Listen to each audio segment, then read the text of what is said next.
দুর্গাপূজাকে কেন্দ্র করে গুজব ছড়িয়ে যেন কোনো মহল নিরাপত্তা বিঘ্নিত করতে না পারে সে বিষয়ে র্যাবের সাইবার মনিটরিং টিম তৎপর রয়েছে বলে জানিয়েছেন বাহিনীটির মহাপরিচালক শহীদুর রহমান।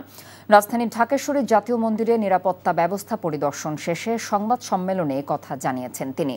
গুজব বা অপতৎপরতা সংক্রান্ত কোনো তথ্য থাকলে জানানোর অনুরোধ র্যাব মহাপরিচালকের। দেশের মন্দিরগুলোতে র্যাবের পোশাকধারী সদস্যের বাইরে সাদা পোশাকধারীরাও দায়িত্ব পালন করছে বলে জানিয়েছেন তিনি।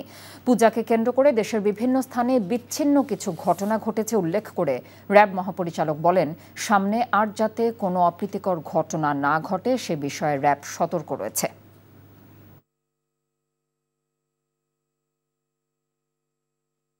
আপনারা দয়া করে কোনো প্রকার কোনো গুজবে কান দিবেন না।